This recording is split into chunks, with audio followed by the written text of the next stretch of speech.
Hey, what's up, y'all? It's your girl Sharita, the Behavior and Learning Strategist, coming at you from the American Unlimited Growth Institute, where you can find solutions for your child's behavior and learning challenges. And I got a good one for y'all today. Let me tell you, it's gonna be good. I'm cold, y'all. I want to sit outside today, but I'm also a little cold out here, so I went and got this scarf to throw on top of my t-shirt. How y'all doing tonight? Oh my gosh, y'all hear that? Somebody having a party still after Memorial Day, and I don't blame them. I want to get back out here and start cooking out again very soon. How's everybody doing tonight? Are the kids in school still, or did they start the summer break? My kids start in a couple of weeks. Some of my students started already, and they are ready to do the summer tutoring coaching program. So how y'all kids doing? How the kids driving you crazy yet? We're going to be talking today about what you need to focus on. Let's see how I wrote it. The basics of reading, what every child should know. What every child should know. And this is really what I concentrate on when I meet kids, when I meet moms and dads, and I do the free consultation assessment. These are some of the basic things that I look for and assess, because if the child in front of me does not know how to do these things or does not understand these skills or these concepts, I know that this is something that I'm going to make sure that they have, because the literacy foundation is very important. We have kids that are in the 7th grade, the 9th grade, in high school, and they are trying to survive in the classroom, but they are lacking the basics, honey. And if they lack the basics, then they have a hard time keeping up with grade level material. So that's why I start from scratch.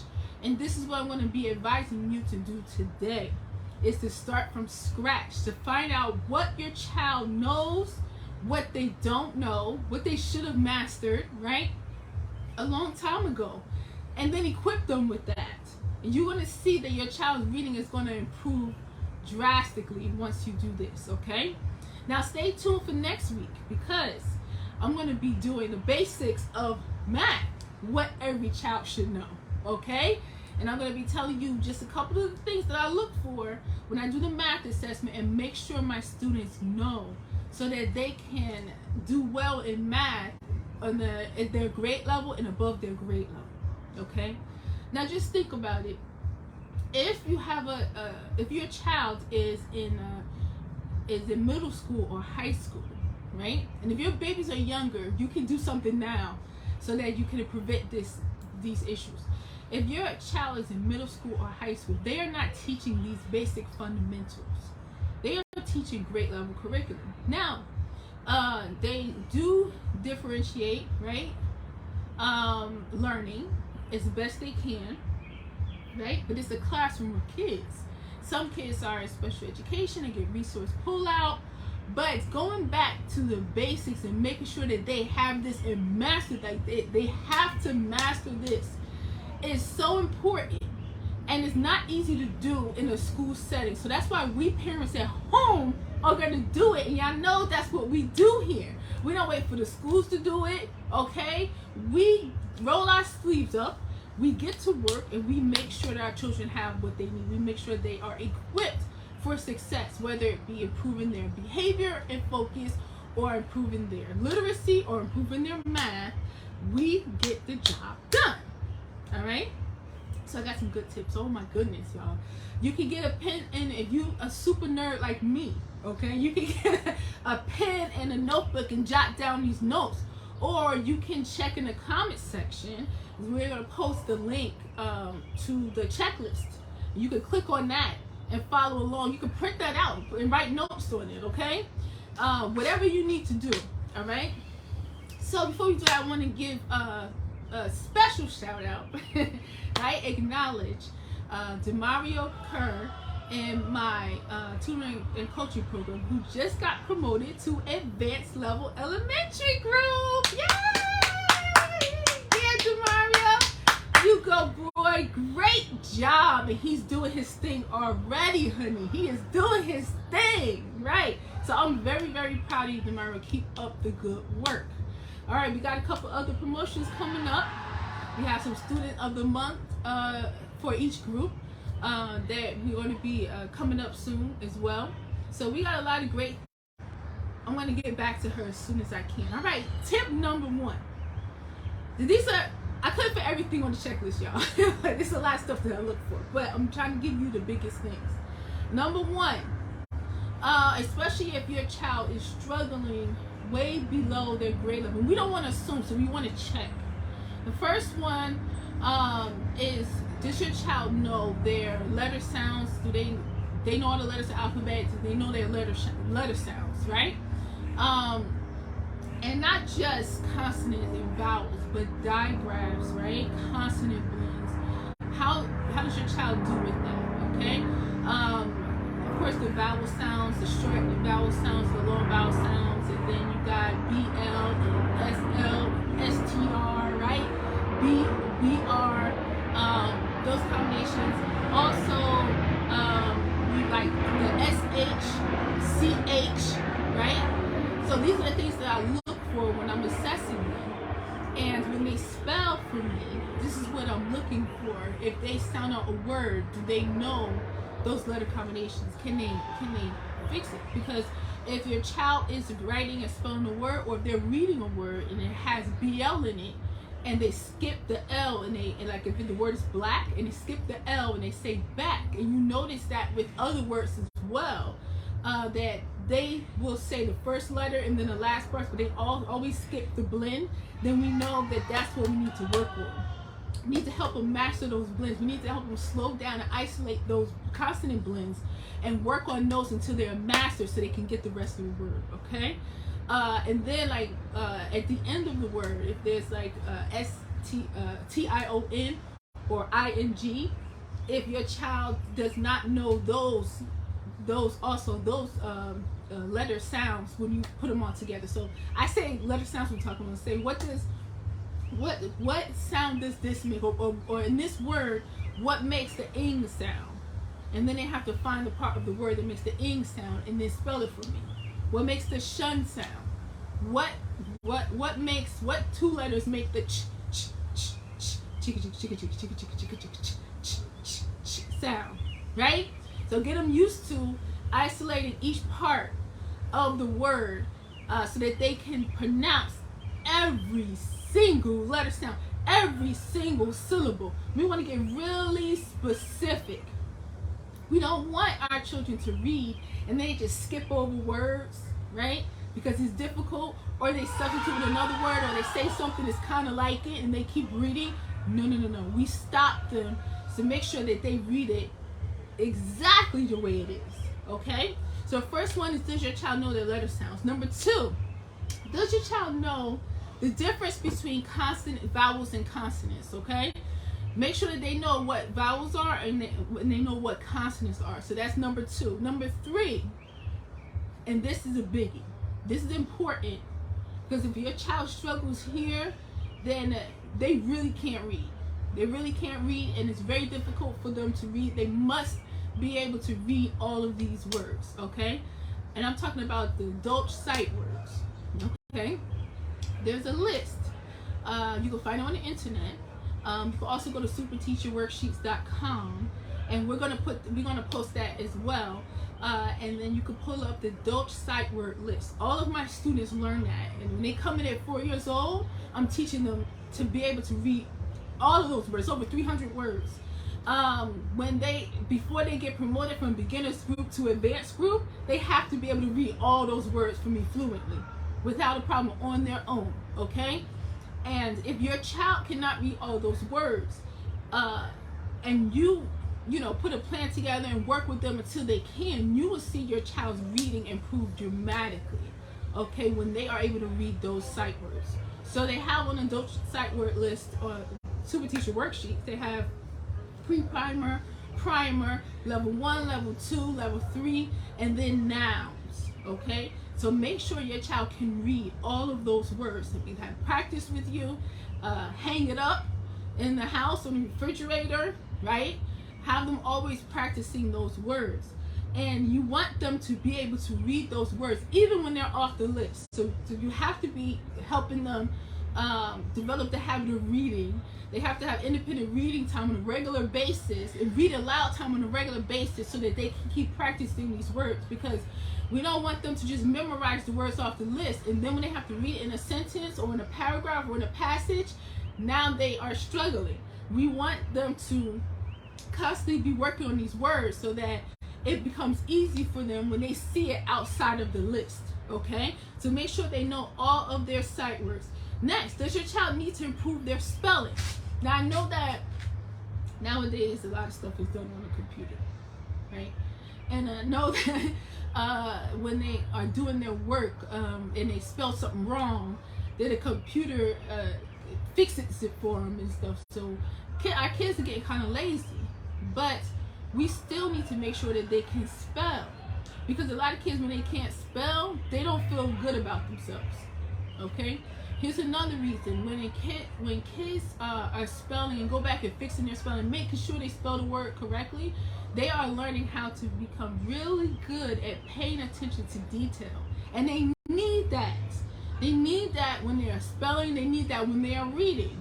They need that when they are writing. They need that when they're doing math. They need that when they're doing reading comprehension. They need to learn how to look at the word and check it and break it up and do each part of the word, write down each part of the word, see if it makes sense, sound it out. They need to be able to do that, because we don't want them to be passive learners. And when everything is so easy for them to get help really quickly, if they don't know how to spell a word, somebody will spell it for them, or the computer will spell it for them, then they become passive learners, and they're learning from back here. But we want them in it. We want them in it, and we want them to develop that muscle, so no matter what they're learning in school, excuse me, they have the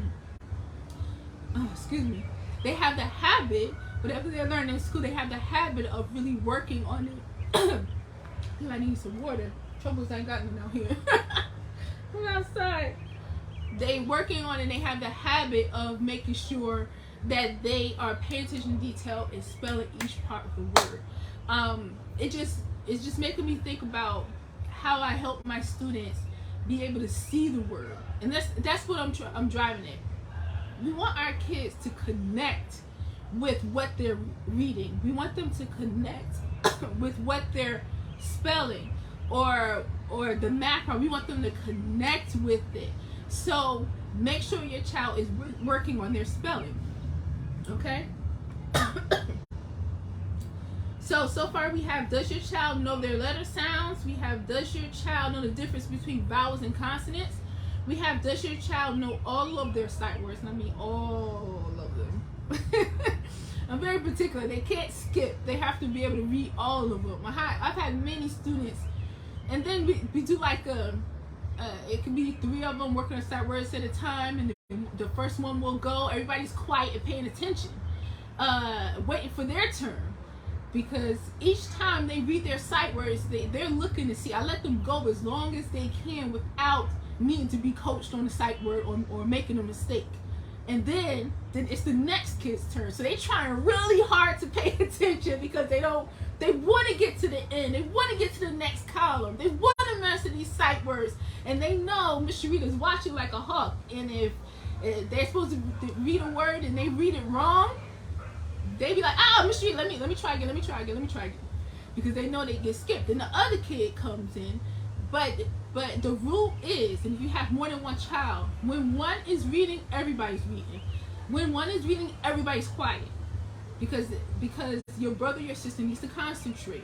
So that's very important. So everybody's very quiet. They must be very quiet, but at the same time, every time the student or classmate is going, they get to practice, because they're watching to see how far they're going to go.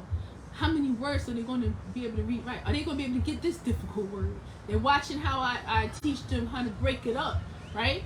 So make sure that they're practicing every day, but not just practice sitting and practicing, but like make it interactive, because it really push your child. Before I continue, I have another announcement. After this, if you have any questions, message us. meet us in the Zoom room, okay? The Zoom after party, and I'll be here to answer any questions you may have. All right? Okay. So, does your child need to improve their spelling? Okay. Now, these are all the building blocks to the next one. If your child knows their letter sounds, okay. I thought I might say that a little too early, but I'm going to add this in here. Does your child know their letter sounds? Do they write their letters correctly? Like, look for backwards letters. If your child is writing their letters backwards, then that needs to be corrected. And I know a lot of moms come to me and they're concerned, and dads too in the program, they're concerned because their child is writing their letters and numbers backwards. And understand this. They think they might be dyslexic, so they're concerned about that. I'm going to tell you what I do when they come into the program and I notice they are writing their letters backwards. I put it in their action plan. That's part of their action plan. We're going to work on it until they are now writing their letters correctly. And I haven't met a kid yet who's coming to my program and not been able to correct that. Now, I will say this. If you have a child that's in the 6th grade, okay, and I'm not talking about dyslexia, that's something separate. I'm just talking about, as parents, what we need to pay attention to and what we need to consider. If your child's in the 6th grade and they're writing their letters and numbers backwards, if they started writing their letters and numbers backwards when they were in kindergarten and 1st grade, which is pretty normal, right? And it never was corrected, then when they get to the 2nd grade, 3rd grade, 4th grade, 5th grade, 6th grade, they may be still doing it. Okay? So, zero in on that and work with them until they can correct their letters. And see if it's a mistake or if they really don't know or they really can't see how to do it. Okay? And what I do with my students is, in that sentence, there's some backwards letters, find them and fix them. If they can find them themselves and fix them, that means that the first time they wrote it, they really wasn't paying attention and making sure they were writing it. And it also means that they know how to write the letter correctly. Okay? It also means that they can see that, they can see that they made a mistake, which is all very important. Okay? So make sure that they know how to say their alphabet, they know their letter sounds, and they write all their letters correctly. If you tell them to write capital letters, right, then they write all capital letters. If you tell them to write lowercase letters, they write all lowercase letters. These are the foundational things that the kids need to have so that when they go up higher in the grades, they can function when they get more complicated work. Okay? All right, next one, does your child know the difference between vowels and consonants? Next one, does your child know all of their sight words? Okay? Does your child need to improve their spelling? So when you go through all of that, this next one is really important, but these are like the building blocks. Does your child know how to write a paragraph with correct capitalization, punctuation, grammar, and spelling? So this is where you want to go. You really do want your child to be writing. You want your child to be writing as often as possible. My students had a writing prompt today. And I have different grade levels in this class, this advanced class, because some students have been with me for a little bit and they have gotten promoted twice and they're very advanced, and some of them are new. So I have 2 students going to the 1st grade in this class, and I have a student who's in the 3rd grade going to the 4th grade, and another student who's in the 4th grade going to the 5th grade. Actually, I have 3 going to the 1st grade. So they're in different levels. But they're all working together and they're all progressing, okay? Because I teach, and this is important too, teach on your child's challenge level, not just their grade level. Whatever your child is ready for, and whatever your child accomplishes, next level, next level, next level, okay? All right, so today we were studying about how to write a paragraph, okay? And they were taking notes. I have kindergartners taking notes, okay? Because this is how we do, all right? They were taking notes. They were discussing the main idea. They had a writing prompt, and they have to write down the writing prompt in the question, and then they have to write and give me 5 sentences. Have your child do this on a regular basis. The reason why you want to do this, you want to make sure your child knows how to write a paragraph. They will never learn how to write a paragraph with correct capitalization, punctuation, grammar, spelling if they're not continuously writing. They have to be writing all the time. A lot of kids are nervous when it comes to writing because they're not used to writing and their mind goes blank. And the best way to get them to be more comfortable with writing is for them to write all the time, okay? Because we write all the time, okay? Sorry, man, this is a lot of noise because I'm out here. There's a lot of noise going on behind me. All right? So after you do that in the beginning, if they don't like writing, or if they only write one sentence, or if they say I don't know what to write or whatever, I think that's the beginning. That's the beginning. We as parents know, like, we know what our children need, and we decide on the goal, right? Something that we want them to accomplish. We have to understand when we do that it's going to take a little time. There may be some kinks along the way, right? Okay, thank you. There may be some kinks along the way.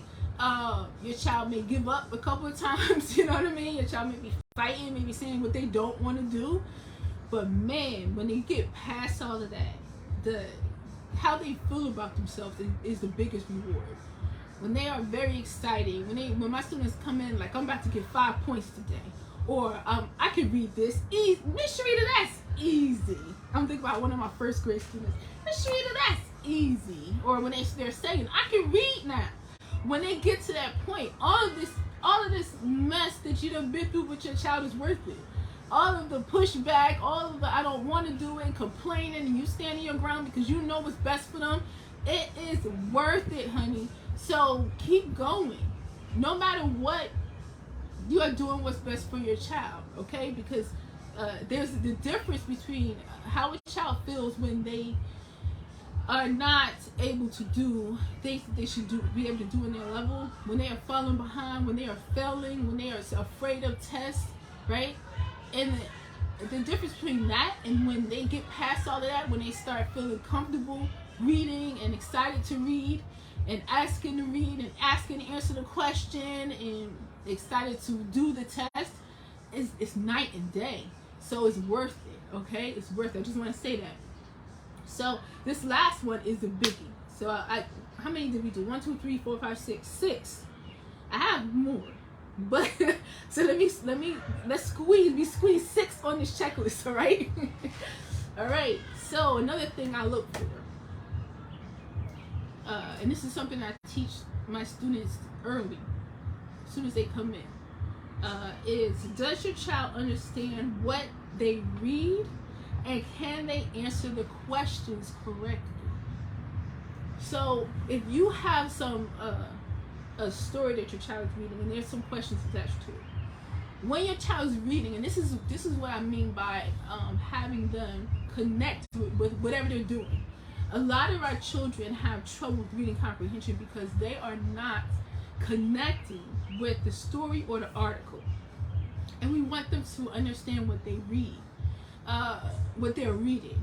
So if your child reads, first of all, if they're a struggling reader, it's okay, and it is a great idea to have them practice reading the story and coaching them through it and fixing their reading mistakes, and go from reading 1 sentence correctly to 3 sentences correctly to 5 sentences correctly to 2 paragraphs correctly, however long it takes.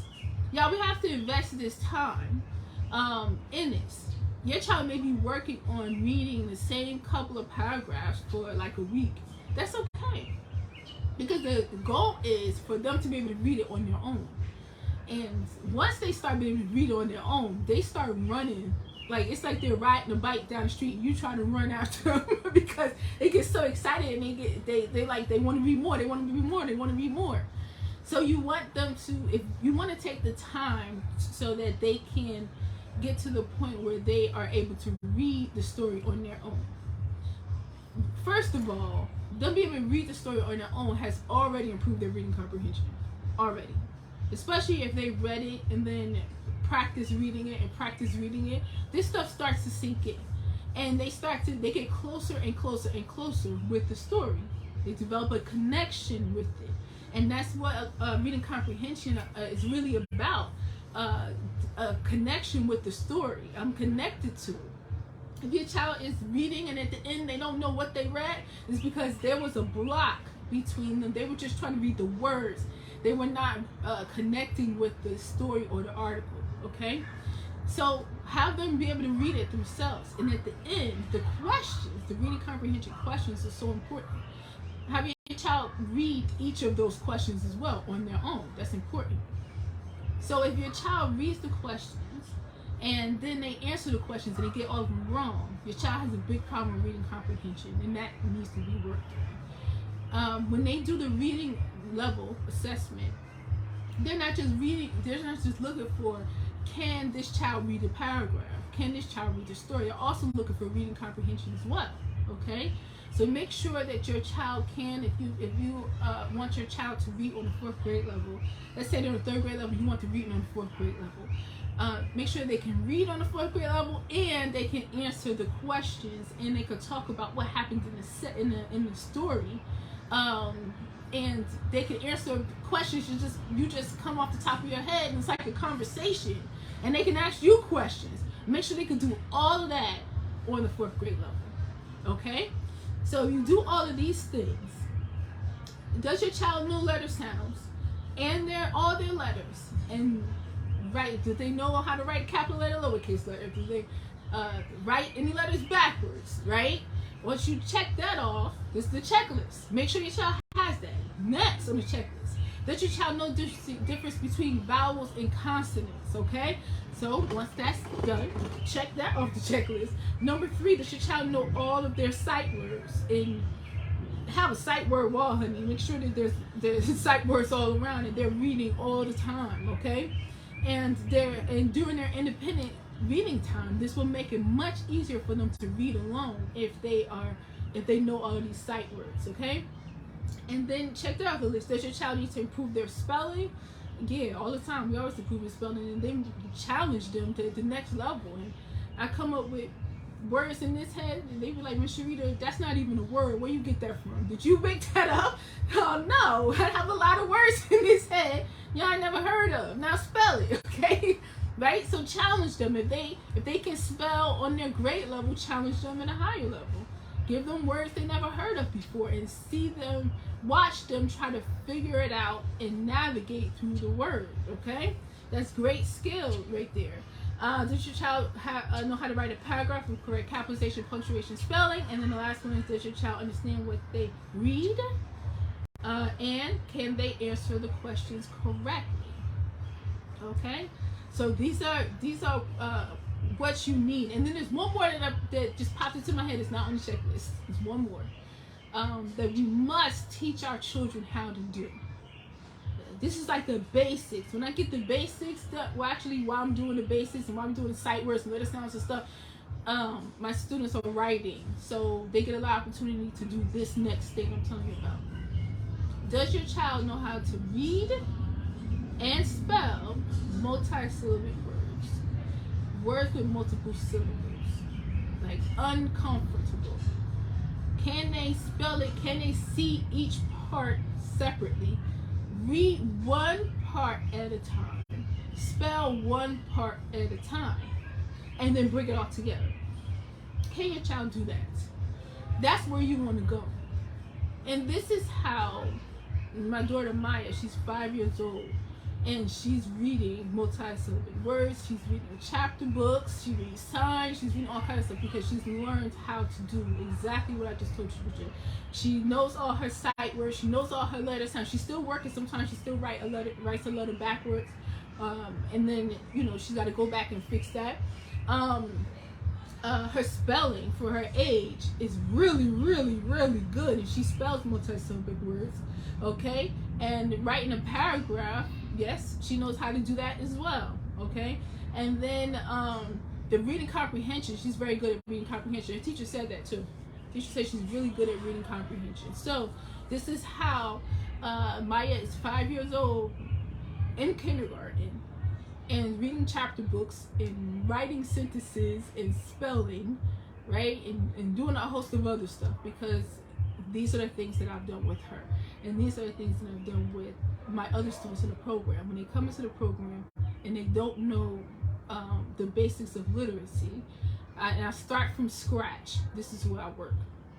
And when they're able to do all of this stuff, they get promoted to the advanced level, or most of it, right? Most of it, especially the sight word lifts, they get promoted to advanced level, where I really challenge them so that they can function at or above their grade level. So these are the basics of reading, what every child should know. Okay, I want to thank you so much for joining us. Okay, send us a message if you want to join us afterwards for the after party. You want to just talk about your child and your child's reading, and in the summer, little tips you can use. We already talked about it now, but the summer is a really good time. When your child is not in school, is in kids like, oh, I don't have to do nothing all summer, yeah, yippee. Really, this is a great time for you to catch up, your child to catch up on their reading. They can improve their reading a lot in a couple of months that they don't have school. Okay, set up a learning environment in your home, do an assessment, create an action plan, and get to work. And of course, my tutoring and coaching program is in effect still. And we're welcoming new students now for our summer program. Okay, so for a free assessment, and you're looking for a tutor, I'm a tutor and a coach. I'm tough, y'all. I'm tough. I'm not. Your child will be challenged. There will be high expectations. If your child has difficulties with focus, they will become focused. They will learn how to do that in my program. Okay. And behavior. This is why I work on to improve children's behavior, focus, and learning all at the same time. So go to growthinstitute.mykajabi.com for more information, or send us a message. You can book a free assessment. Okay, it's GROWTH Institute.mykajabi.com, y'all. Thank you so much for hanging with me today. I hope you're having a beautiful Saturday. And I can't wait for tomorrow, because me and the girls said this is repotting day. I have a bunch of plants that need to be repotted. I really do. I got a pepper. Oh my gosh, I almost forgot to show you. These pepper plants need to be repotted. Look at them. They have flowers on them and everything. So I have a flower on it with a green pepper growing out of it. This one right here. And it's in this little cup. So, and if you look closer, you can see the roots. You see those roots? We love roots here. We love them. Maya goes nuts when she sees roots. So I've been keeping these watered. And they have a bunch of flowers getting ready to sprout here. A bunch of flowers, new flowers coming. Oh, this plant is going to give us a lot of peppers. This one, I can see new flowers, new buds, I'm trying to say, all over. But yeah, they need, and over here too, here's another one. Okay, so we're going to be repotting these. We're going to give this some food scraps and some more soil, right? Got some smoothies that we didn't drink that we can pour in here too, right? And some dry material, and leaves, dried leaves. We're going to put this in a bigger pot. And we're going to have peppers soon with these guys. Oh my God, just a jalapeno pepper right here. Just jalapeno. So Maya and Jazzy and I are going to be in the garden. And actually, these are going to go in my green stalk planter that my husband got me for Mother's Day that I have yet to open. So we're going to open it tomorrow, and we're going to put these plants. We're going to have a bunch of peppers in, and a bunch of greens as well in it. It might have some tomatoes, because that clump of tomato seeds that sprouted, it was a yellow tomato. It was a tumbling Tom tomato that got smushed in the soil somehow, probably dropped, and then smushed, and the seeds came out. Like 8 tomato plants were growing like this together. So I pulled them out, and now we're going to put them in their different containers. But now I think I might put them in the green stalk planter as well. So this is just some of the stuff that my girls are going to be doing during the summer break. Working in the garden. Of course, they're going to be learning from home. Jazzy was doing some writing today. Maya just had class today in my tutoring coaching program. Okay, and then we're going to be doing trips, like school trips. You remember back in the day we used to go on trips with the class, with the schools and big school buses and stuff. They don't really do that much nowadays, but I want my kids to have that experience. So I'm going to be taking them to different places, you know, museums, and the farm, and beaches and stuff, and picking, you know, pick your own, when they have those at the farmers market, all kind of stuff. Okay, so I'm very excited about the summer. But thank you so much for hanging with me. I hope you got a lot out of this. Stay tuned for next week, because next week, Saturday, same time, y'all, we're going to be talking about the basics of math and what to make sure your child knows and gets really good at, so that when they get older, you'll be surprised how many kids I'll come across that are in high school or even after high school, and they didn't master these basics, and they need to work on these now. We're working on that. You'll be surprised. So do your own assessment at home.